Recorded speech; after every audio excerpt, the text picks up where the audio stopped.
Morning news కి స్వాగతం. పత్రికల్లోని ముఖ్యాంశాలు చూద్దాం.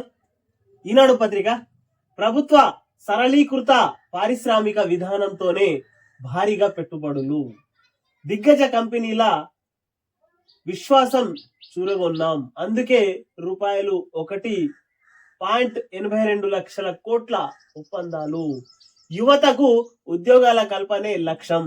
దావోస్ పర్యటనపై సీఎం రేవంత్ రెడ్డి తాము వెళ్ళినప్పుడు ఇన్ని పెట్టుబడులు రాలేదనే అక్కస్సుతోనే కొందరు విమర్శిస్తున్నారని ధ్వజం. మొత్తం మీద దావోస్ పర్యటన తర్వాత రేవంత్ రెడ్డి గారు తిరిగి ఇండియాకు వచ్చిన తర్వాత మొట్టమొదటిసారిగా ప్రెస్ మీట్ పెట్టడం జరిగింది. మొత్తం మీద గత 10 ఏళ్ల కాలంలో మేము వెళ్ళినప్పుడు అంత పెట్టుబడులు రాలేదు అని అక్కస్సుతోనే పార్టీ పైన, కాంగ్రెస్ సర్కార్ పైన దుమ్మెత్తుకొస్తున్నారు అంటూ ఆయన ధ్వజమెత్తారు.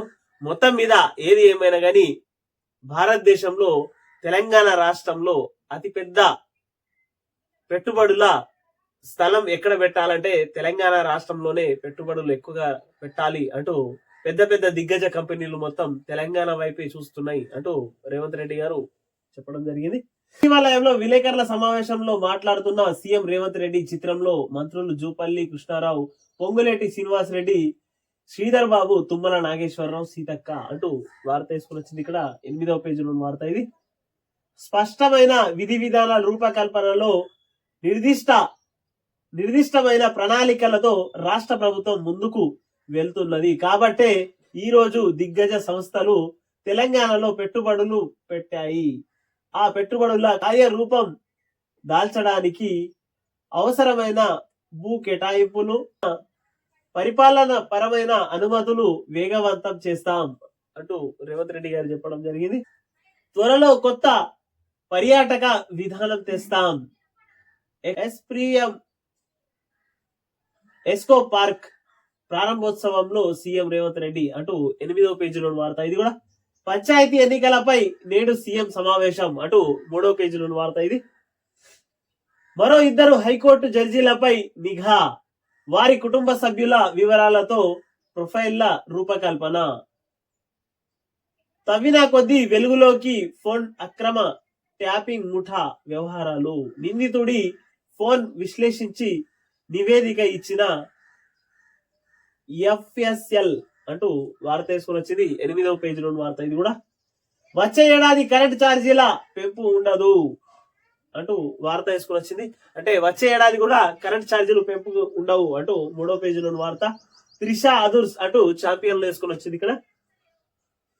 భారత్ ను వదిలిపెట్టాం, చైనా, బ్రెజిల్ సహా అమెరికాకు నష్టం కలిగించే అన్ని దేశాలపై సుంకాలు, అమెరికన్లపై పన్ను భారం తగ్గిస్తాం, అధ్యక్షుడు ట్రంప్ స్పష్టీకరణ. ఫిబ్రవరిలో మోదీ అగ్రరాజ్య పర్యటనకు వస్తారని వెల్లడి అంటూ వార్త వేసుకుని వచ్చింది ఇక్కడ.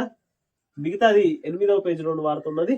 మొత్తం మీద చైనా, బ్రెజిల్, అమెరికాకు నష్టం కలిగించే అన్ని దేశాలపై సుంకాలు భారీగా పెంచేస్తాం అంటూ తీసుకొని వచ్చింది. అందులో భారత్ ని కూడా వదిలిపెట్టాం అంటూ ట్రంప్ గారు చెప్తున్నారు. సిపిఎం రాష్ట్ర ప్రధాన కార్యదర్శిగా జాన్ వెల్సీ, తొలిసారి దళిత నేతకు దక్కిన అవకాశం అంటూ 3వ పేజీలో వార్త ఇది. మౌని అమావాస్యకు భారీ ఏర్పాట్లు, ప్రయాగ్రాజ్ కు నేడు 10 కోట్ల మంది భక్తులు వచ్చే అవకాశం అంటూ 10వ పేజీలో వార్త. 31 నుంచి పార్లమెంట్ సమావేశాలు, అదే రోజు ఆర్థిక సర్వే, 1న కేంద్ర బడ్జెట్ అంటూ 10వ పేజీలో వార్త. అత్యంత ధనిక పార్టీ బీజేపీ పార్టీ. మొత్తం మీద అత్యంత ధనిక పార్టీ బీజేపీ పార్టీ. కమలం ఖాతాలో 7,11,380 కోట్లు, కాంగ్రెస్ కి రూపాయలు 857 కోట్లు. మొత్తం మీద కాంగ్రెస్ దగ్గర 857 కోట్లు ఉంటే బీజేపీ దగ్గర 7,11,380 కోట్లు ఖాతాలో ఉన్నాయి అంటూ వార్త వచ్చింది ఇక్కడ. మొత్తం మీద 7 లక్షల కోట్లు బీజేపీ ఖాతాలో ఉన్నాయి. అత్యధిక ధనిక పార్టీ ఇండియాలో ఏదైనా ఉందా అంటే అది బీజేపీ పార్టీ. భారీ ఎత్తున ఎలక్ట్రాన్ బాండ్ల రూపంలో వసూలు చేసుకున్నదని చెప్పుకోవచ్చు. మొత్తం మీద పెద్ద పెద్ద మేధావులు కూడా అదే చెప్తారు. ఒక్కో రైతుకు సీఎం రూపాయలు 17,500 బాకీ.